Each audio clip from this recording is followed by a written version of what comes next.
Olá, boa noite. O A Notícia debate os efeitos desastrosos da pandemia de coronavírus sobre a economia. Na previsão de muitos bancos e consultorias, o Brasil e o mundo vão entrar em um período de recessão. Vamos conversar sobre esse assunto com a diretora de macroeconomia da Tendências Consultoria, Alessandra Ribeiro, e o economista-chefe do Banco BV, Roberto Padovani. Sejam muito bem-vindos. Boa noite. Obrigada por aceitar esse convite. A gente sabe que sair de casa está cada vez mais difícil e, principalmente, não é aconselhável pelo Ministério da Saúde, pelos infectologistas, né, pelas autoridades. Mas obrigada por vocês estarem aqui. Alessandra, eu começo com você. Como é que você avalia esse momento da economia? O Brasil e o resto do mundo sofreram uma parada brusca, repentina, principalmente o Brasil estava começando a acelerar, havia uma previsão de crescimento de 2%, pouco mais de 2% este ano, e de repente a gente tem essa paralisia geral na economia. Há algum precedente para essa situação? De fato é muito complicado, Amanda. Não há precedentes com uma paralisia como essa. A gente tem tanto o efeito do mundo sobre a gente, de menor demanda mundial, quanto a menor demanda doméstica com a contenção das medidas aqui. Então, é algo bastante inédito, essa paralisação, inclusive, de atividades, e a gente deve observar aí uma retração de PIB muito significativa. Nós revisamos o nosso PIB de 1,6 para menos 1,4. Nossa, então, menos 1,4. E esse é o quê? O seu melhor cenário, o seu pior cenário? É o cenário básico. Do meio, o cenário do meio. O cenário do meio, que nós consideramos como um cenário de maior probabilidade. Nós desenhamos também cenários alternativos, um que nós chamamos de mais otimista e outro mais pessimista, que tem a ver justamente com esse período de paralisação, aqui pensando no Brasil. E nesse cenário pessimista, por exemplo, nós estimamos uma queda de PIB de menos 3,3. Mas qual a probabilidade desse cenário mais pessimista? Então, a gente tem, assim, na verdade, os cenários de maior probabilidade são o básico e o pessimista. O básico na casa de 60%, o pessimista com 30% e o otimista com 10%, que é um crescimento de 0,2%. Que fica mais ou menos em linha com o que o governo federal projeta, o Ministério da Economia, que é de 0,02, que na verdade é zero, né? Ninguém entendeu essa segunda casa decimal. Justamente. E as premissas, o que mudam aí de um cenário para o outro, são além do cenário internacional, que afeta a gente diretamente, mas o tempo de paralisia e a duração dessa crise aqui no mercado doméstico. Vamos tentar detalhar e esmiuçar tudo isso. Agora, Padovani, passando para você mais ou menos a mesma pergunta, puxando pela memória, você encontra algum precedente no Brasil ou no mundo para uma paralisia, uma estagnação da economia, pior que estagnação, uma paralisia mesmo, uma parada bruta como essa?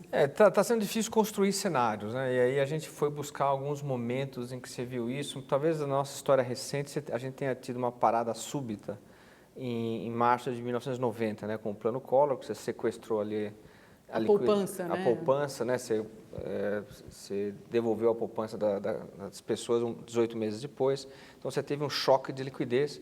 E houve uma queda, uma parada no consumo, por exemplo. No consumo. Todo mundo deixou de comprar, obviamente, porque não tinha mais a poupança, não tinha dinheiro. Pode ter parado no consumo e na produção. Todo mundo ficou sem capital de giro, né? Acabou a liquidez, acabou o dinheiro em circulação.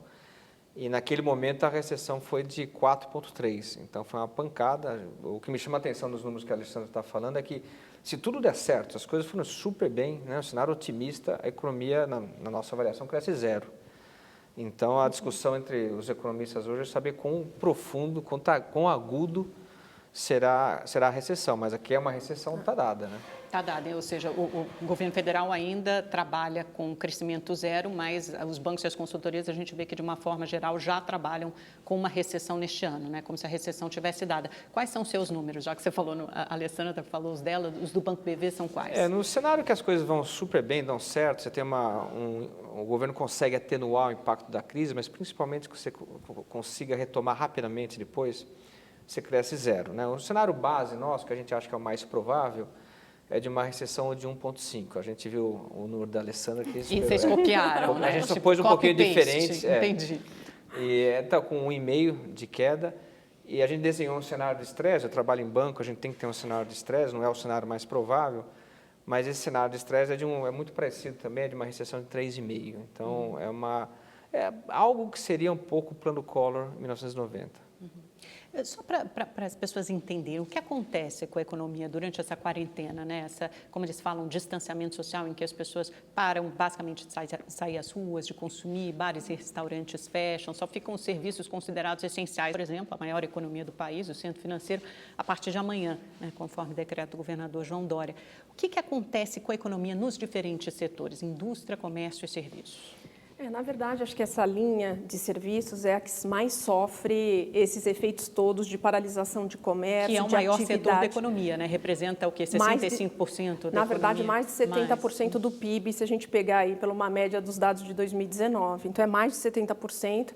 E é esse setor que é o mais afetado, o que representa mais de 70%. Justamente. Inclusive, olhando para outras crises que foram mais, não nessa magnitude, mas muito próximas, como o SARS em 2002, 2003 na China, a gente viu que serviços, por exemplo, caíram 90% no trimestre mais agudo da pandemia, no caso nem era epidemia, na China. Então, mas isso é uma evidência de como esse setor ele realmente sofre muito, porque a paralisação de todas essas atividades, inclusive outras que são menos, a gente pensa menos, mas, por exemplo, atividades imobiliárias, que é uma linha relevante, toda a parte de transporte, armazenagem, que está em serviços também, sofre, porque a indústria acaba também sendo afetada, a produção é afetada, não só porque, às vezes, alguns insumos acabam tendo dificuldade de chegar para o país, que é uma coisa que a gente já observou quando a gente teve o problema com a China, primeiramente, algumas linhas de produção já estavam sendo afetadas, como agora, efetivamente, né, com essa queda de demanda, algumas cadeias produtivas estão revendo sua necessidade de produção e acabam paralisando a atividade por um tempo, né? Então, afeta aí os segmentos principais, né? E a indústria é quase 25% do PIB também. E a gente repara, né, Roberto, que o serviço, além de representarem 70% da economia, é o setor que mais emprega, ou seja, isso tem um efeito direto e imediato na vida das pessoas, no emprego das pessoas. E essa crise, né, esse choque, ele está acontecendo num momento ruim, né? O mercado de trabalho, a gente passou por uma recessão grande em 2015 e 2016,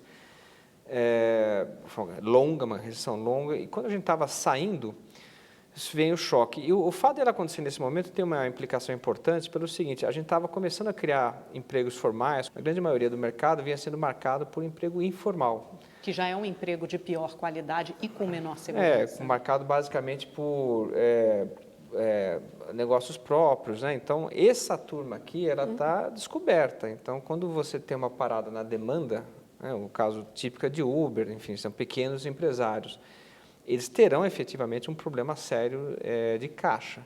E aí uma coisa que sempre acompanha a recessão é a crise financeira. Então, o que está todo mundo com medo não é só a recessão em si, mas o impacto que vai causar na vida financeira das empresas. Mas aí com o quê? Com falências ou com endividamento? O padrão histórico, não é só Brasil, o padrão internacional é quando você tem uma queda de faturamento rápida, né, que é típico de recessão, as empresas têm lá seus compromissos, né? Tem seus pagamentos, tem dívida, tem folha de pagamento, tem insumos, matérias-primas, e aí você precisa de capital de giro, você precisa de recursos para girar a economia. E aí o que acontece nessas situações é que os bancos, como outros empresários, outros investidores, ficam cautelosos. Então, é difícil ter acesso a crédito quando você mais precisa dele. É o que os bancos públicos e até os bancos privados têm anunciado, né? Suspensão de pagamento de dívidas para aqueles bons pagadores, linhas de crédito, capital de giro mais baratas, né? O Banco Central também fez uma série. Por isso que eu acho que a atuação do governo, uma das atuações é tentar dar fôlego financeiro para as empresas, né? Postergando o pagamento, tentando manter o acesso a crédito, porque isso, nesse momento, é chave. Vocês acham que haverá uma alta considerável de falências e, principalmente, de desemprego? Então, Amanda, o nosso ponto de partida é muito frágil ainda, né? Essa pandemia nos pega no momento que as empresas estavam começando a se recuperar, ainda num ritmo muito gradual. Inclusive, quando a gente olha para pequenas e médias, o número de falências e de recuperação judicial ainda continuava muito alto. Então, agora, com esse golpe, o risco é essa trajetória continuar, inclusive até de maneira mais acentuada, porque elas já estavam lutando para sobreviver, na verdade, desde a crise, desde 2015. Então, esse é um novo golpe. Esse é um novo golpe, ainda num ponto de partida ainda muito difícil, né? Então, acho que todas essas medidas são bem-vindas, de dar esse alívio financeiro, carência para pagamento de empréstimo, diferimento de pagamento de contribuições, de impostos, mas ainda assim, muitas na nossa avaliação terão dificuldade. Então, acho que esse é um risco relevante para a gente considerar, inclusive quando a gente pensa na trajetória de volta dessa pandemia. Quando tiver sinais de contenção da pandemia e a atividade começar a se normalizar, de repente esse ritmo que a gente espera vai ser limitado por essas dificuldades. Tanto a gente fala muito das empresas, mas também as pessoas físicas, como o Padovani colocou. A gente tem um segmento de informal, as medidas anunciadas ainda são medidas que não devem dar conta do recado pelo que parece, como aquela ideia de voucher e tudo. Então, de R$200, né? Daqui a pouco a gente vai detalhar e trabalhar especificamente sobre cada uma dessas medidas, mas para os trabalhadores informais, particularmente, era aquele voucher de R$200. Isso ainda precisa ser publicado, provavelmente por medida provisória, por meio de medida provisória, mas já foi anunciado pelo governo. Já foi anunciado, justamente. R$200 é pouco, na sua visão? Então, justamente, na verdade, trabalhadores que devem perder aí quase sua totalidade de renda. E devem ganhar muito mais do que isso, naturalmente, né? Você pensa no motorista de um aplicativo, quanto um cara desse ganha por mês? R$2.000, R$3.000, às vezes. Justamente. Né? Então, mesmo já pensando num cenário pós-pandemia, esse trabalhador vai ter dificuldade também de colocar suas finanças em ordem. E pode se endividar, né? Deve se endividar ao longo desse tempo. Deve se endividar. Então, ele chega nesse momento posterior aí com uma situação financeira mais difícil, com comprometimento da sua renda muito maior para pagar todo esse endividamento, o que limita o seu poder de consumo e bate, consequentemente, na recuperação da economia. Tem uma preocupação muito grande do governo, Padovani, em relação ao desemprego, né? Que esse desemprego não aumente muito. Você tem preocupação que isso aconteça? Porque a gente vinha numa trajetória de uma queda lenta, mas gradual, parecia até que bastante constante do desemprego. São 12 milhões e meio de desempregados, ainda é um contingente muito grande, talvez a herança mais perversa da crise que você pontuou aí, de 2015 e 2016. A sua expectativa é que esse contingente de desempregados aumente? Na melhor das hipóteses, ele para de melhorar, né? A gente teve o pico do desemprego, foi em março de 2017, desde então, como você falou, vem tendo uma queda lenta, mas eu diria que bem clara do desemprego. Se as coisas caminharem bem, essa queda vai ser interrompida, mas eu acho que o cenário mais provável é que o desemprego suba marginalmente.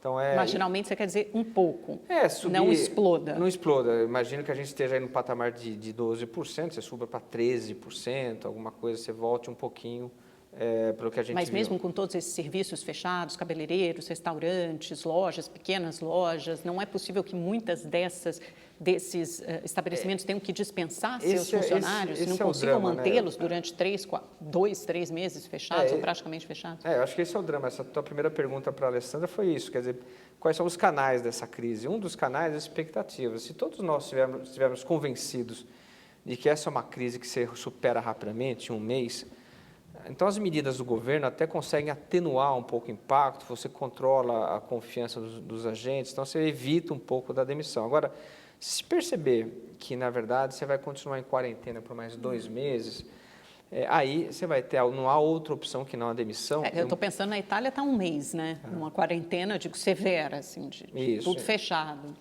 E aí você pode ter o que você vai ter, assim, uma parada de produção, de consumo, você gera uma recessão, muito provavelmente tensões financeiras nas empresas, o resultado é aumento do desemprego, que reforça o problema da recessão. Então, eu acho que a luta que a gente está tendo no país hoje, no mundo todo, é para tentar atenuar os danos permanentes que essa pandemia está causando. E aí eu acho que uma das perguntas que isso traz é quanto tempo vai durar essa recessão? Isso deve estar aí nos modelos de vocês, quando vocês acham que é uma recessão temporária, quer dizer, que dura esse ano e depois aponta para uma recuperação, que eu acho que é o que está acontecendo na China, né? Acho que alguns indicadores começam a mostrar isso, que a vida começa a voltar à normalidade, a rotina a ser retomada, ou é uma recessão que pode ter implicações, por exemplo, no ano que vem ou nos anos subsequentes?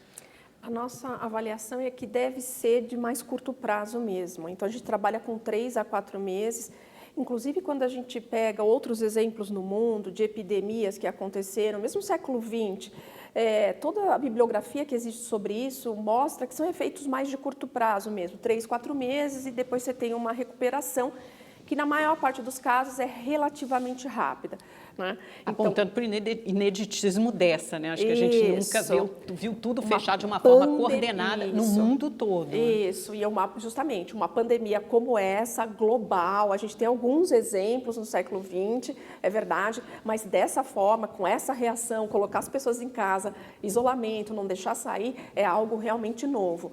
Então, assim, mas os nossos cenários, mesmo esse número que eu mencionei de menos 1,4, ele está apoiado na hipótese de que deve ficar mais centrado nesse finalzinho de primeiro trimestre, muito ainda no segundo TRI, e a partir do terceiro TRI a gente já tem uma normalização das atividades. É o que está dando esse PIB de menos 1,4. Agora, quanto mais a gente estende isso, é mais dramática a situação, como já sugere o cenário pessimista, né, que tem uma queda de PIB de mais de 3%. E você avalia também que será esse o cenário mais provável, Padovani, uma recuperação rápida? Sim, é o cenário que a gente trabalha, né? Você tem duas respostas, uma saber qual a intensidade, duas perguntas, a gente precisa tentar achar as respostas. Uma é avaliar a intensidade da crise e a outra a velocidade de recuperação depois da pandemia. Por ser uma pandemia, a gente sabe que tem um ciclo epidêmico, ele é muito conhecido, né? Tem um pico, a coisa desacelera. Então, assim, as experiências mostram que tem tudo para ser uma crise com data marcada para acabar, e aí você tem uma recuperação. O que a gente tem que evitar, no entanto, é criar danos permanentes na economia. Por exemplo, uma crise financeira agora faz com que essa retomada seja muito lenta depois. Se você quebrar as empresas nesse momento, não adianta a epidemia ser superada, que você não vai ter como retomar o crescimento. Então, daí a recomendação internacional é que os governos eles têm que ser muito intensos e rápidos agora. Tem que gastar. Agora, né? Assim, sem muita preocupação. Hoje eu li no jornal uma coisa de plano Marshall na economia, né, que foi adotado na Segunda Guerra para reconstruir a Europa. Tem que ser uma coisa dessa magnitude, na opinião de vocês? Quer dizer, um plano audacioso mesmo, para as favas com a meta fiscal e gaste mesmo, é isso? É o que estão sugerindo, inclusive, os organismos internacionais, é isso mesmo. Os bancos centrais muito ativos, seja via redução de juros, seja em especial com programas de liquidez, como inclusive o nosso Banco Central já anunciou, política fiscal, então gastos focados no setor de saúde, mas também gastos focados nessa questão, principalmente de segmentos de agentes econômicos mais vulneráveis, empresas pequenas e médias, trabalhadores que são mais expostos a essa questão. Então, agora é a hora de usar. Claro que a nossa situação, de novo, o nosso ponto de partida não ajuda, né? A nossa situação fiscal ainda é muito ruim. A gente fala, a meta antes dessa história toda ainda era um déficit primário de 124 bilhões, né? Então, agora é isso. A gente tem uma válvula de escape lá na regra do teto. A gente não economizou para passar o inverno, não, né? A gente não tem gordura nenhuma para queimar. Aquela historinha que a gente aprende desde a gente vai pequeno, chegar no osso, desde viu, criancinha. A gente já está no osso, né? Justamente. A gente tem que roer o osso, porque não tem mais de onde tirar. Justamente. Quer dizer, de onde tirar é fazer mais dívida, essa é que é a verdade, porque quando você aumenta ainda mais esse déficit, você se endivida mais. Tem umas coisas boas, se comparar com 2008, a saúde do sistema bancário, não só no Brasil, mas no mundo, é muito melhor. Então, você não tem como em 2008 o banco quebrando. O risco de uma crise financeira, né? De uma crise sistemática, de uma crise bancária, né? Do sistema financeiro, né? Que eu acho que Então, eu acho que o grande desafio hoje do governo aqui no mundo é tentar fazer com que a liquidez que está nos bancos, que existe, né? Que você pode ainda ter alguns recursos, é fazer com que esse dinheiro chegue às empresas, às pequenas e médias empresas. E aí, acho que um dos instrumentos que a gente começou a usar aqui é BNDES, os bancos públicos, de modo geral. Eu fico imaginando daqueles mercadinhos informais, sabe? Aqueles pequenos comércios informais, porque muitos não são bancarizados ou não têm acesso a essas linhas de crédito, a capital de giro mais barato, né? Como chegar a esses comerciantes? Esse é um desafio, de fato, né? Tanto o comerciante quanto o trabalhador informal também. Claro. Assim, como chegar realmente nele? Não sei onde ele está, como ele pode ter acesso a esse recurso. Você tem o cadastro do Bolsa Família, que eles querem aumentar agora. Tem o cadastro único, né? Tem muita gente, mas mesmo assim... Mas o desafio é agora chegar no autônomo, no pequeno empresário, né? No trabalhador informal. O autônomo ou o trabalhador informal, ele opera como um micro, pequeno empresário ali. Sim. Esse vai ser o grande desafio. E talvez esse seja o maior atingido pela crise. Sim, né? E é o mais difícil de resgatar, de salvar, de socorrer. Exatamente. Como é que essa crise é diferente, por exemplo, do que a gente viu em 2015 e 2016, né? Padovani, você citou a recessão que a gente viveu em 15 e 16, é pela recuperação talvez mais rápida, a política fiscal relativamente mais arrumada, apesar da gente ainda ter esse déficit grande, quer dizer, isso aponta para uma melhora, para uma confiança um pouco maior dos agentes econômicos, dos investidores? Eu acho que tem duas características, né, dessa crise. A primeira é que você tem como a Alessandra falou, você tem uma parada súbita no mundo ao mesmo tempo. Eu, na minha carreira, não tinha visto nada parecido. Você não tem nem para onde correr, né? Você fala, vou exportar mais, vou... Não, você teve teve a Segunda Guerra Mundial, você teve uma paralisia na Europa, na Ásia, mas você tinha muitas economias andando. Em 2000, os Estados Unidos andando. No próprio 2008, você teve uma crise financeira nos Estados Unidos, mas os emergentes estavam bem. Então, essa é a primeira vez que eu vejo que você tem uma parada coordenada, ao mesmo tempo uma crise aguda. A outra diferença em relação a 2015 é que eu acho que a situação no Brasil, ainda que seja frágil, ela é muito mais arrumada, né? Você tem uma inflação baixa, juros muito mais baixos, você não tem uma dívida explosiva, a gente está falando de estímulo fiscal, mas ninguém está entendendo esse estímulo fiscal como uma parte de um programa que vai explodir a dívida do governo, não é nada disso. Então, assim, a gente acabou de fazer a reforma da Previdência, o país está muito mais arrumado, supostamente. E tem uma agenda de reformas, né, que ela foi temporariamente paralisada, como o resto da economia, porque você precisa de medidas mais urgentes, emergenciais, mas ela está ali, né, aguardando um momento melhor para ser votada. Eu acho que o que vai comandar agora é a capacidade do governo entregar essas medidas que a gente estava discutindo aqui. Mas não vejo um problema estrutural, acho que é um problema epidemiológico, um problema sério, mas aparentemente conjuntural. Parece que há, e a gente vê isso nas entrelinhas, mas no discurso de várias autoridades, até uma contraposição entre o governo federal e os governadores estaduais, de qual deve ser a dose desse remédio, né? Quer dizer, para salvar vidas, para não deixar que as pessoas se exponham ao coronavírus, fiquem em casa, fiquem em quarentena, mas, ao mesmo tempo, por outro lado, o que pode morrer e sofrer mais ainda é a economia já cambaleante. Então, parece que você tem que ministrar a dose desse remédio e é uma sintonia muito fina para não matar ninguém, nem de coronavírus, nem de desemprego e falta de renda. Dá para salvar as pessoas do coronavírus sem matar a economia?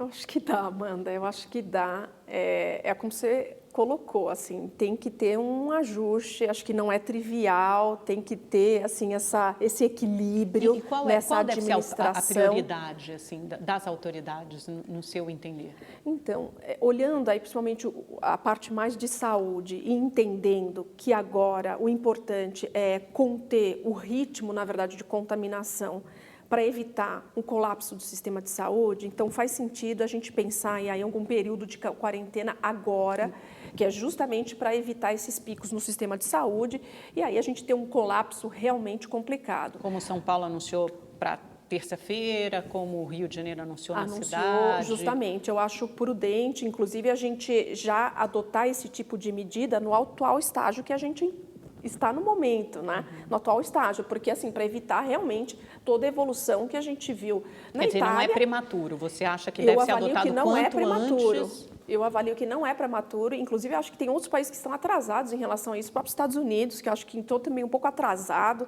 a gente tem outros países que estão um pouco correndo atrás, eu acho que nesse sentido, o que o Estado de São Paulo e o Rio de Janeiro estão fazendo é bastante prudente. E passado esse pico, pelo menos, e a gente conseguindo administrar, que vai ter contaminação, mas pelo menos o sistema de saúde consegue absorver essas pessoas, não só de coronavírus, mas outras também, a gente pode retomar as atividades com parcimônia. Acho que essa mudança de hábitos, de cuidados, vai ser algo permanente, porque aí a gente tem que olhar para o outro lado da história, que é evitar que a economia também afunde, né? E aí agentes econômicos morram aí no meio do caminho e dificultem essa retomada aí pós-contenção da pandemia, né? É porque eu sinto nos discursos assim, das autoridades, de uma forma geral, uma preocupação, Padovani, muito grande de que essa quarentena, eventualmente, possa bloquear todos os canais econômicos e fazer com que o remédio seja mais amargo, né? Então, fazer com que as pessoas, com que o desemprego aumente, com que a renda caia brutalmente. Então, há uma preocupação e é natural que haja, né? Acho que existe por parte de todo mundo, inclusive das próprias pessoas, da população, que as pessoas consigam sobreviver. Na sua opinião, qual deve ser, a mesma pergunta da Alessandra, qual deve ser a prioridade agora? A quarentena é um remédio amargo mais necessário, por mais que isso signifique possivelmente a perda de postos de trabalho ou de renda dos trabalhadores? O que a gente está aprendendo, assim, Amanda, nos casos da China, da Europa, é que não há outra, dado o conhecimento que a gente tem de medicina, não há outra possibilidade que não você restringir a circulação das pessoas, fazer o distanciamento social, né, o isolamento.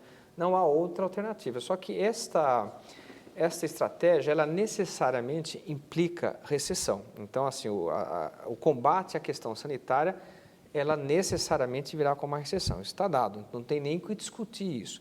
O que eu acho que deve ser feito agora não é, estamos matando a economia, não estamos. É os governos agirem prontamente com gasto público. Não, eu acho que os sistemas bancários no mundo estão relativamente sólidos, têm liquidez, as grandes empresas se financiam, não é o problema, né? Aliás, os bancos... Porque essas sim têm linha de crédito no banco e vão ter acesso... Em todas as crises financeiras da história, os bancos se protegem nas grandes empresas. Eles dão dinheiro para quem tem... O problema são as pequenas e médias e, obviamente, e os informantes. O que tem que ser o foco das ações do governo agora? Não é não fazer o controle sanitário. O que você tem que fazer agora é ajudar quem está perdendo renda, que são os autônomos e as pequenas e médias empresas. O governo tem que ser muito pesado, ágil, sem discussões ideológicas, olha, isso daqui é contra o ajuste fiscal, né? Não tem nada disso. Agora você tem que salvar as pequenas empresas, que é a única coisa que pode ser feita. Então, não é uma questão... Existe um debate de se esse isolamento social poderia ser feito de forma mais lenta e gradual e impedir que a economia fosse tão drasticamente atingida. A experiência inglesa mostra que eles tentaram fazer isso, né? Não, deixa a coisa, vamos fazer uma contaminação rápida que passa logo. Para criar imunidade, né? A população desenvolveria uma imunidade. E essa experiência foi interessante porque mostrou que deu errado. Porque eles estão voltando atrás e anunciando medidas mais drásticas. Então, a Inglaterra está sendo um exemplo de que, olha, o caminho realmente é fazer o isolamento social. Então, eu acho que não tem, quanto a isso, eu acho que não tem mais muita discussão, só que a consequência óbvia do isolamento social é a recessão aguda. Então, eu acho que a discussão agora nem mais é essa, assim, Amanda, olha, será que a gente não vai exagerar? Não. A discussão agora é, será que os governos irão falhar na concessão de estímulos? Esse é o debate. Qual deve ser o grau do estímulo? Aí sim, então, eu volto à minha pergunta, né, porque eu fiz esse parêntese, essa digressão para fazer essa outra questão primeiro. Do pacote econômico anunciado, que se sabe até agora, que foi anunciado pelo governo federal, é suficiente? Não é? É tímido? Na comparação com outros países, como está o Brasil? Então, Amanda, eu acho que ainda é prematuro para falar se é suficiente ou não. Essa acho que é a verdade. Eu acho que teve uma melhora na compreensão, né, de que, olha, as ações são essas, tanto do ponto de vista fiscal quanto do ponto de vista monetário. Acho que, de fato, caiu essa ficha e aí a gente já vê uma mudança clara desde a semana passada e que está sendo, inclusive, agora, né, elevada, aumentada nessa semana. Então, caiu essa ficha. É suficiente ou não é?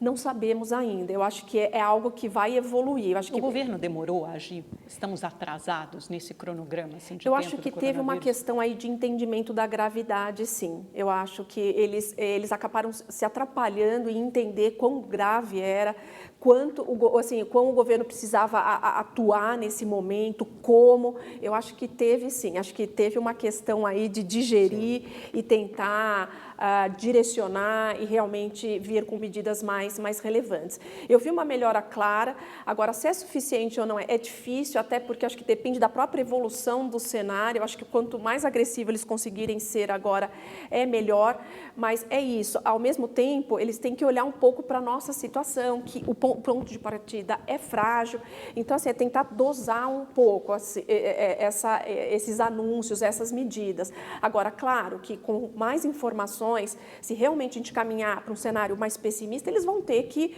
injetar muito mais liquidez, ser muito mais agressivo nas medidas fiscais, via bancos públicos, né? Mas acho que inicialmente é muito difícil avaliar se já deu ou não, ou se vai precisar de mais coisa. Eu acho que ainda vai precisar de mais coisa. Porque se a gente vê o que foi anunciado até agora, deve dar um pouco menos de 200 bilhões, em torno de 185 bilhões de reais. Acho que é por aí, né? Assim, o pacote todo anunciado pelo governo, ou estou equivocada? Ou tem mais coisa? Na parte fiscal, acho que foram 147, né? 147 que foi aquele primeiro, né? Aí depois eles vão anunciando mais alguma coisinha. Via bancos públicos, hoje, por exemplo, aí teve os R$200 mais para os informais, isso ia custar mais 15 bi, então acho que a gente foi adicionando, somando um pouco a isso, né? Isso, mas, fora enfim, as medidas do Banco Central, fora né? as medidas do Banco Central. Vamos pensar só no no do governo federal, no estímulo fiscal. No que tem de dinheiro novo ainda desses 147 bi, uma crítica que eu ouvia muito entre os parlamentares é que tinha muito pouco dinheiro novo, né? Talvez aquele para R$1 milhão, 1 milhão de pessoas que estão na fila do Bolsa Família, então você concedeu os benefícios, então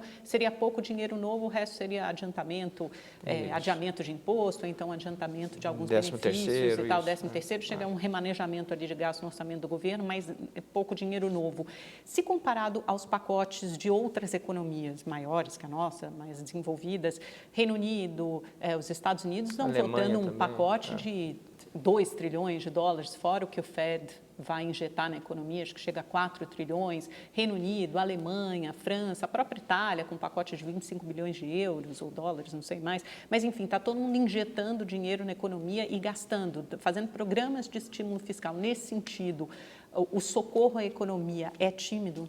É tímido, é tímido. Eu acho que a gente cometeu um erro que muitos cometeram, que foi de entender que o problema era um problema da China, depois era um problema da Itália, aí demorou para todo mundo, isso não foi só nós, né? Demorou para a gente perceber que o problema é de todos nós, né? Então, esse foi um primeiro momento. Agora, depois que a gente percebeu que o problema era um problema global, o nosso governo, eu acho que demorou a reagir com os instrumentos corretos, e na questão fiscal é muito lento, né? Então, a gente ainda conseguiu rapidamente ali, encaminhou para o Congresso o estado de calamidade, isso vai permitir que você aumente o déficit primário nesse ano, mas ainda você não sabe exatamente qual que é o déficit primário, você não tem nada anunciado, você não tem nenhuma programação feita, e eu acho que o que vai salvar, de novo, é gasto público com pequenas e médias empresas. Essa, para mim, a chave da história. E como é que seria feito isso? Fora dar mais crédito via bancos, né, públicos e privados, vai ser necessário um programa de estímulo no sentido de dar mais dinheiro para os trabalhadores? Porque, por exemplo, no Reino Unido a gente vê que eles vão pagar 80% do salário dos trabalhadores. Nos Estados Unidos eles vão dar cheque de $1.000, em alguns casos até $2.000 para o trabalhador. Quer dizer, isso é injeção de dinheiro na veia, né? Eu estava lendo hoje lá uma parte do acordo, a gente está gravando aqui na segunda-feira, então pode ser que seja votado ainda hoje esse pacote de medidas no Congresso, enfrenta ali o que é natural, algumas disputas políticas entre republicanos e democratas, mas uma ideia assim de dar um empréstimo para as empresas durante 2 meses que pagaria o salário dos trabalhadores, e depois se as empresas recontratarem esses trabalhadores, elas ficam perdoadas das dívidas, da dívida com os bancos, então quer dizer, ou com o governo, mas isso parece que é uma coisa muito mais enfim, efetiva do que o que foi anunciado, os R$200. A gente está um pouco assustado aqui no Brasil, porque a gente passou por alguns anos aqui, anos recentes, de muita irresponsabilidade no gasto público e muito uso indevido de bancos públicos também. Então, a gente talvez esteja um pouco reticente de usar esse instrumento. Fica um pouco traumatizado. Traumatizado, só que esse não é o momento para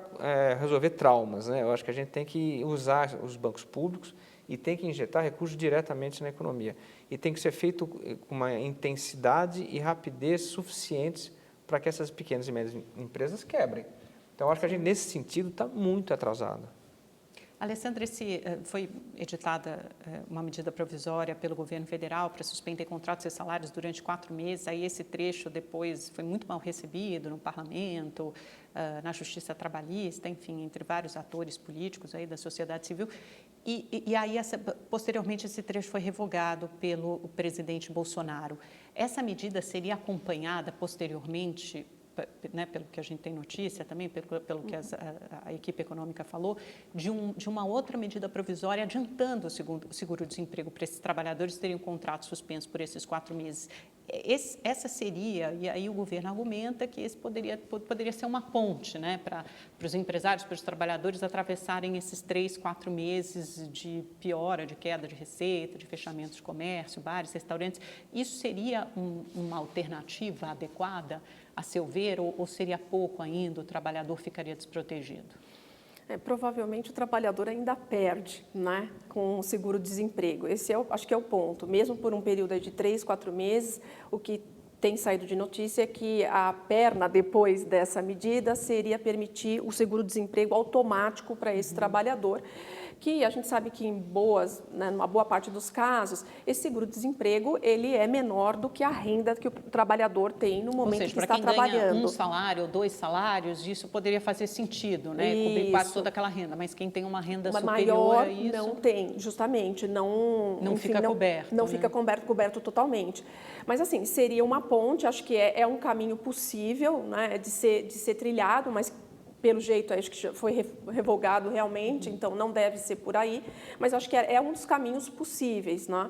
E quando a gente pensa em outros segmentos, assim, tipo o informal, que é aquela ideia de dar o voucher, que é R$200, mas pode ser mais, acho que inclusive o Congresso pode mudar isso e aumentar esse valor, também, assim, é suficiente, cobre, em boa parte dos casos, a renda daquele trabalhador perdida? Não cobre, mas pelo menos dá algum suporte para ele viver aí 3, 4 meses. Mas a minha pergunta para vocês, seria preferível que o governo gastasse mais e, portanto, se endividasse mais, dando, por exemplo, um voucher maior, de um valor mais significativo para trabalhadores informais, ou então, como faz no Reino Unido, pagando uma parte importante, eles vão pagar 80% dos salários dos trabalhadores? Seria preferível o governo fazer isso, mesmo que isso significasse um aumento da dívida, um déficit muito maior? Eu não tenho dúvida que sim. Até porque a gente está tomando cuidados importantes no país. Aqui a gente está preservando o teto de gasto, a gente não está mudando as regras como se gasta o dinheiro público aqui. O que a gente está dando um sinal claro é o seguinte: em 2020, durante a epidemia, durante 3, 4 meses da epidemia, nós iremos gastar mais. É isso. Isso não é uma mudança de visão do papel do Estado na economia. Eu acho que o governo tem que ser muito mais agressivo para tentar atenuar os impactos. Ele não vai jamais impedir os efeitos da pandemia sobre a economia, mas ele pode atenuar, e atenuar os impactos hoje é fundamental pelas razões que a gente já falou aqui. Você vai evitar danos permanentes na estrutura econômica e social do país. Então, eu não tenho dúvida que, nesse momento, ele tem que aumentar o gasto público de maneira sensível. Aliás, o que a gente tem ouvido, né, é que ele poderia sair de uma meta de primário de 124 bilhões para 250. Eu acho que tem recursos. Isso seria viável. Por exemplo, no mercado financeiro, isso não seria mal visto. Assim, isso seria visto como uma medida necessária e temporária. No espaço até porque de tempo. O mundo todo está fazendo a mesma coisa, né, Amanda? A gente não está sozinha. O mundo está fazendo a mesma coisa. Claro, tem graus diferentes, mas a consequência é todos sairão mais endividados. Essa é a consequência, olhando o mundo. Né? Eu acho que o importante é o pós, a gente realmente perseguir a agenda de reformas, né? Andar com essa agenda para a gente dar o sinal para o investidor, para quem está nos financiando, seja investidor externo ou doméstico, de que as contas públicas aqui têm uma trajetória sustentável. De que esse pacote de estímulo fiscal também tem uma data para terminar, diferentemente do que aconteceu em 2008, 2009, que ele continuou, né? Ele virou um pacote meio que permanente, por isso que o déficit, enfim, o superávit foi caindo cada vez mais e a gente entrou nessa crise fiscal. Agora, Alessandra, só uma pergunta meio de leiga para entender. Como é que você consegue fazer isso tudo mantendo o teto fiscal?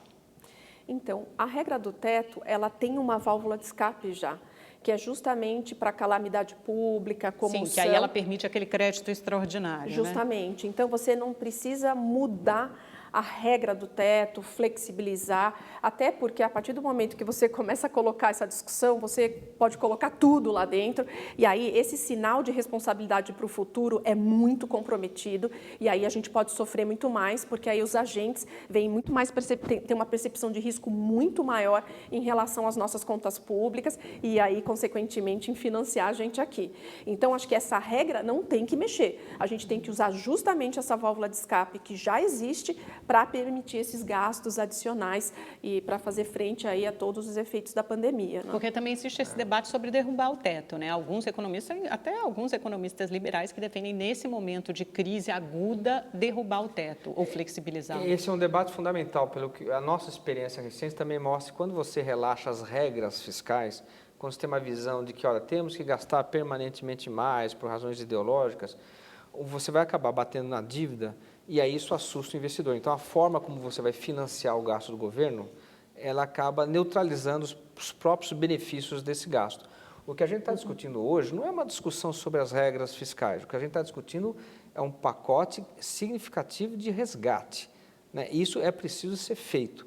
Portanto, do ponto de vista dos investidores, né, dos mercados mundiais, você vai falar, não, esse é um governo que agiu com presteza no momento correto, mas ele não gerou nenhum retrocesso institucional. Então, e aí como que você lê isso? Você tem que ver a dinâmica de dívida. Se você olhar que nos próximos 10 anos a dívida no Brasil pode se estabilizar, mesmo com um pacote de resgate pontual, o resgate é bem-vindo até porque preserva a estrutura econômica do país. Então, não importa que essa dívida tenha um rápido crescimento, por exemplo, de um ano para o outro, se depois ela mantiver uma trajetória de estabilidade. Você tem que sinalizar que é pontual. Como é que você sinaliza que é pontual? Você mantém as regras fiscais. Esse é o nome do jogo. É responsabilidade com resgate. Discutindo, claro, sobre a situação, provavelmente a recessão que afetará o Brasil esse ano e o resto do mundo. Aliás, o resto do mundo vai entrar em recessão, né? A gente falou muito sobre o Brasil, mas isso deve acontecer no resto do mundo? Esse é o cenário de vocês também? Justamente, Amanda, acho que olhando aí para as principais regiões, é de uma desaceleração bem expressiva. Nós trabalhávamos com o número de China antes da pandemia de 5,8, a gente revisou para 3, né, no crescimento chinês. Acho que a China não deve crescer 3, sei lá, 50? Não sei. Justamente, se a gente pensar ainda no início dos anos 2000, que ela crescia 14, pois né? Para a gente 3 é ótimo, para eles 3 é uma miséria. É uma miséria, assim, a gente revisou Europa para menos 0,8, Estados Unidos para menos 0,5, então a gente está falando de mundo crescendo na casa de 1%, ou seja, realmente recessão global. Né? Como é que isso vai afetar a política? Quando você falou dos Estados Unidos, menos 0,5%, aí eu me lembrei que a gente tem eleições esse ano, né? E o Trump está correndo atrás do prejuízo, porque no primeiro momento ele minimizou um pouco a crise do coronavírus e agora a gente vê ele dar entrevista coletiva todos os dias, inclusive sábado e domingo. Quer dizer, o cara não para de trabalhar e está anunciando pacotes de estímulo fiscal importantes nos Estados Unidos que devem ser votados aí, deve ser votado pelo Congresso aí hoje, amanhã, nos próximos dias. Isso afeta a política também, a seu ver, Padovani, nos Estados Unidos, aqui no Brasil? Afeta e muito, né? As coisas estão ligadas e é interessante isso, né? Nós analistas que acompanhávamos as eleições dos Estados Unidos, a gente tinha uma frase já pronta, olha, com desemprego a 3,5%, dificilmente o Trump perde essa eleição. O que a gente discutia era o quanto apertada poderia ser essa eleição, o quanto de incerteza poderia gerar no mercado financeiro, mas eu diria que 90% dos analistas consideravam a eleição meio que dada. Agora, o que a gente está vendo é um salto relevante no desemprego e isso, obviamente, muda a percepção dos eleitores em relação à gestão do governo. Por isso que o Trump está tentando se mostrar como um líder nesse momento, reagir para que haja menos danos. Agora, que haverá danos para a imagem do Trump, certamente haverá.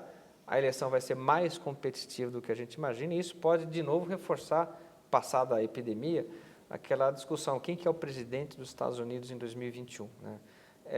Não que seja um cenário ruim ou bom, mas a falta de informação pode trazer mais intranquilidade. Então, tudo está mostrando que vai ser um ano divertido, né? Um ano com altos e baixos o tempo todo. E como você vê a reação política no Brasil, Alessandra Ribeiro, a coordenação entre os atores políticos das diversas esferas, municipal, estadual e federal? Você acha que é uma liderança segura, que há questionamentos? Eu acho que há vários questionamentos, viu, Amanda? Eu acho que esse alinhamento político que a gente espera ver, principalmente em momentos de crise como esse, eles estão deixando a desejar, né? A gente vê uma falta de alinhamento que vem do federal para o estadual.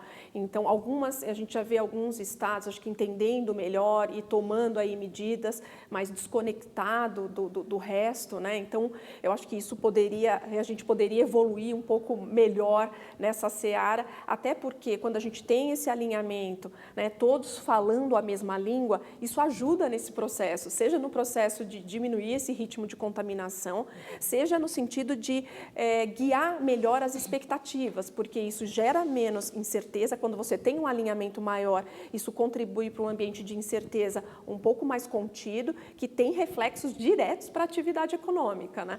Então, eu acho que isso é um espaço a ser bem melhorado, eu diria. Voltando um pouquinho para a economia, a gente viu até agora medidas anunciadas especificamente para o setor aéreo, né, para as companhias aéreas. Outros setores vão precisar de medidas semelhantes? Eu sei que a equipe econômica, principalmente o Paulo Guedes, não gosta desse socorro setorial. Ele normalmente resiste a isso, dizendo que, e ele tem razão em alguns momentos, né, dizer que isso provoca uma distorção na economia ou de setores. Isso era uma política muito lembrada por ser uma política do PT, usada muito pelo PT. Outros setores precisarão desse socorro semelhante, na opinião de vocês?